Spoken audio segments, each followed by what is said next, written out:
Hey everyone! So, I wanted to talk about something today that's been on my mind a lot lately. Something that was actually pretty difficult. It involves my best friend.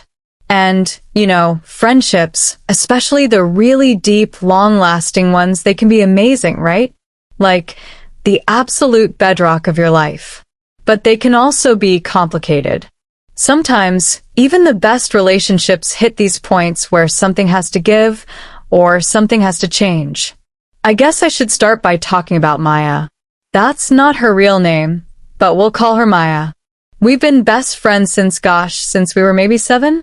Third grade, Mrs. Davison's class. We bonded over a shared obsession with drawing dragons and a mutual dislike of playground kickball. We were instantly inseparable. Peas in a pod, partners in crime, finishing each other's sentences, all that cliché stuff, but it was real for us. Through awkward middle school phases, high school drama, navigating college applications, first jobs, first heartbreaks, Maya was there. She was my person. The one I called first with good news or bad news. The one who just got me, or so I always thought. Our dynamic, looking back, it was pretty established early on. Maya's always been the more vibrant personality. Does that make sense? She's magnetic. Walks into a room and everyone notices her. She's funny, confident, ambitious, not afraid to speak her mind. She's the engine, the planner, the one who often took the lead. And I was happy to be the supportive co-pilot.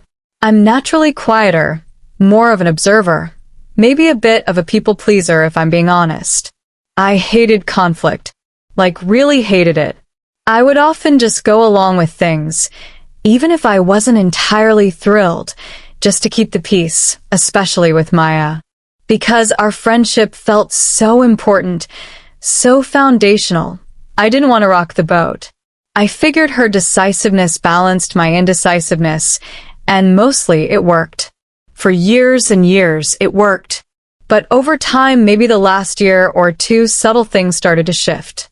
Or maybe I just started noticing them more. Little comments that felt less like friendly teasing and more like digs. Moments where my opinions felt dismissed or railroaded. Times when plans we made would suddenly change to suit her preference, without much discussion. It wasn't constant, just recurring instances. Little paper cuts. I remember one time I was really excited about this pottery class I'd signed up for. It was something totally new for me, outside my comfort zone. I showed her this lopsided bowl I'd made, feeling proud despite its imperfections. And she just sort of glanced at it and said, "Oh, cute hobby. Better not quit your day job though, huh?" With a laugh. And it just stung. It felt dismissive, like my little spark of enthusiasm was silly or unimportant. I didn't say anything, just laughed it off. Like always. The catalyst, the thing that finally made me think, okay, something has to change, happened a few months ago. We were out with a larger group of friends for dinner. I'd been working really hard on a proposal for work, something I was passionate about and had poured weeks into. I'd mentioned it to Maya before, how important it was to me. Anyway, someone at the table asked me about work, and I started tentatively sharing a bit about the project, feeling a little nervous, but also excited. And Maya just jumped in, mid-sentence. She basically took over the explanation, kind of simplifying it, maybe getting a few details wrong, but presenting it as if she knew all about it, adding her own spin. And then she capped it off with something like, "Yeah, bless her. She's been working super hard on her little project." Little project. Delivered with a bright smile to the table, like she was being supportive. But it landed like a lead weight in my stomach. It felt incredibly belittling. In front of everyone. It wasn't just interrupting, it was the subtle condescension, the minimizing of something I cared about. And it wasn't the first time something like that had happened, where my achievements or interests felt minimized or overshadowed in her narrative. I sat there, kind of stunned, just nodding along, forcing a smile. The usual conflict avoidance kicked in immediately. Don't make a scene. Don't be difficult. But underneath the placid exterior, I was furious and hurt, really hurt. It felt like a pattern I couldn't ignore anymore. This wasn't just Maya being Maya. This was her consistently, even if unconsciously, making me feel small. And for the first time, the desire to not rock the boat was outweighed by this rising feeling of needing to stand up for myself. That night, driving home, I knew I couldn't just let this one slide. Not again. So, deciding I needed to say something was one thing. Actually doing it? That was terrifying. Honestly. For someone like me, who avoids confrontation like the plague, the thought of initiating a difficult conversation with my best friend, the person whose approval I realized I still subconsciously sought, felt like preparing to climb Mount Everest in flip-flops. I spent the next few days kind of stewing, replaying the dinner incident in my head, analyzing her words, her tone, remembering other similar instances. Part of me kept trying to talk myself out of it. Maybe you're overreacting.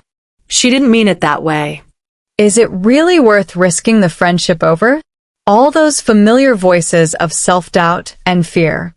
But there was another voice this time, quieter but more insistent. It was telling me that my feelings were valid, that being minimized, even by a best friend, wasn't okay. That true friendship should involve mutual respect, and maybe our dynamic had become unbalanced without either of us fully realizing it, or at least without me addressing it. I realized I wasn't just upset about the dinner incident. I was upset about the cumulative effect of years of letting myself be the co-pilot, the one who adjusted course to avoid turbulence. I rehearsed what I wanted to say in my head like a million times. In the shower, driving to work, lying in bed. I didn't want it to be an angry accusation. I didn't want to yell or list grievances like some courtroom prosecutor. I wanted it to be about how I felt. Using those I feel statements psychologists always talk about, right? I felt hurt when. I felt dismissed when. It sounded reasonable in my head, but I pictured Maya's potential reactions, confusion, defensiveness, maybe laughter, maybe anger, and my stomach would just clench. Finally, I knew I just had to rip the Band-Aid off. I texted her, asked if we could grab coffee later that week, just the two of us. Kept it casual. She agreed, no questions asked, which somehow made me even more nervous. The day we met, I swear my heart was trying to beat its way out of my chest. We went to our usual coffee shop, found a corner table. The small talk felt strained, at least on my end. I kept stirring my latte way longer than necessary, avoiding eye contact. Then I took a breath and started.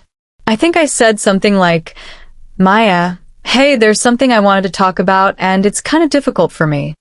Her eyebrows went up slightly, waiting, and I just laid it out, as calmly as I could, though my voice was definitely shaking a bit. I talked about the dinner, specifically how I felt interrupted and minimized. I used the little project comment as an example. I told her, when you said that, even though I know you probably didn't mean it badly, it made me feel like the work I'm passionate about isn't significant, like it's just some trivial thing. And it hurt. I also gently mentioned that it felt like part of a pattern sometimes, where I felt my opinions weren't always valued or that my successes were downplayed. I stressed that I valued our friendship immensely, but that this dynamic was starting to make me feel not great. I think I might have even teared up a little bit, damn it. Her reaction wasn't explosive. It was quiet, which was almost worse.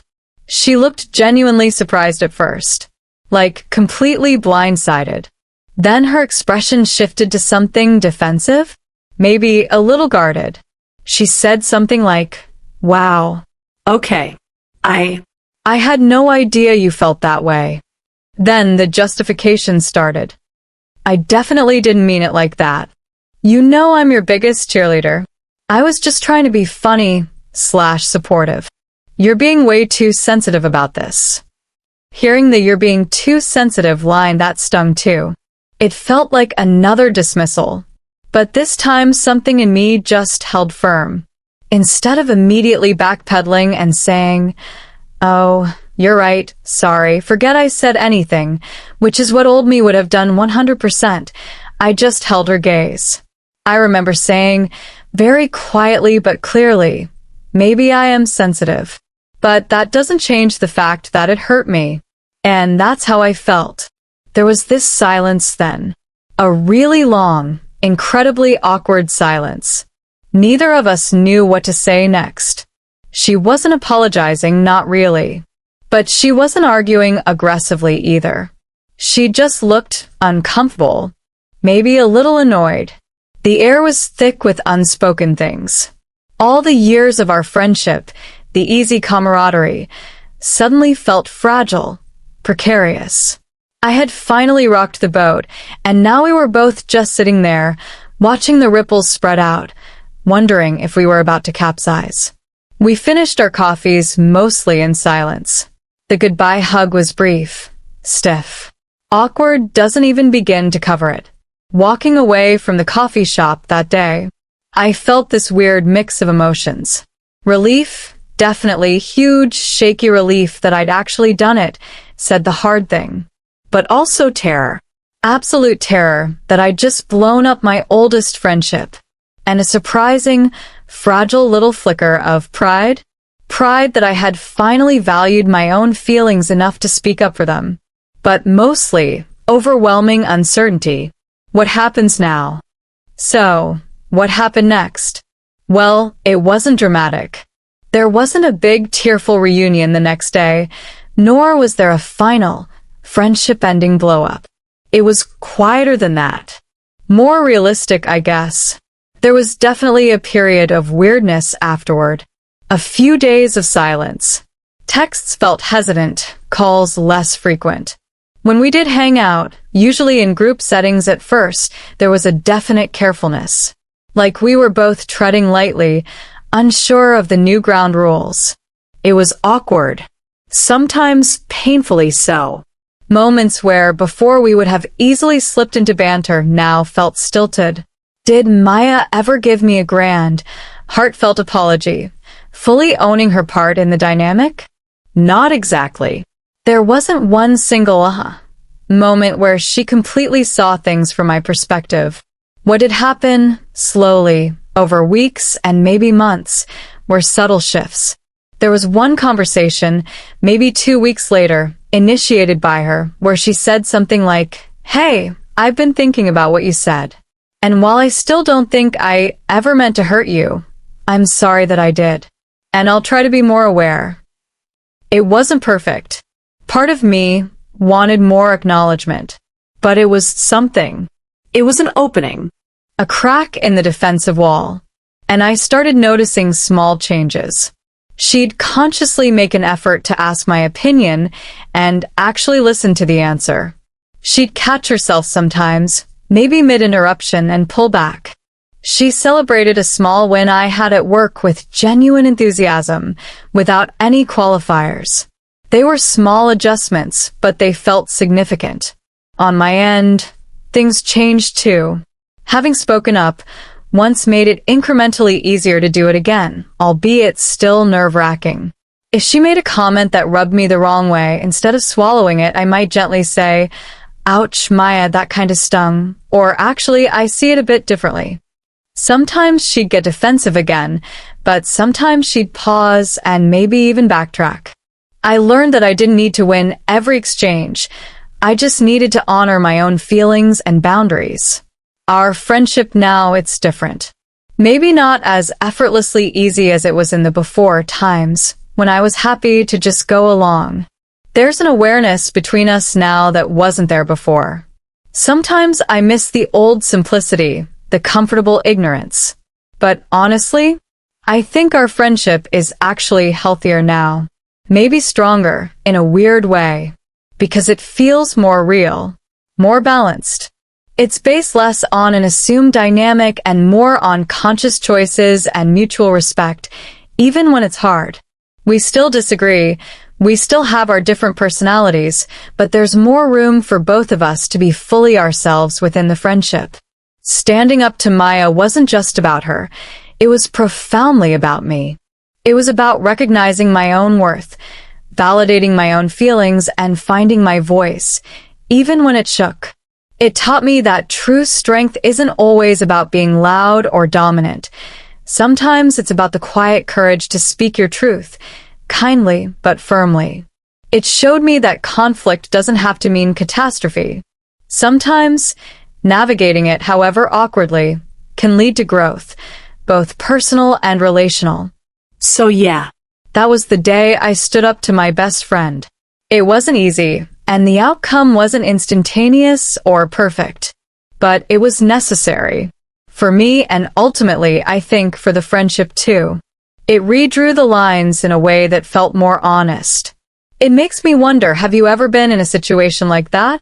Where you had to choose between keeping the peace and speaking your truth in a really important relationship? It's tough, right? There's no easy manual for it.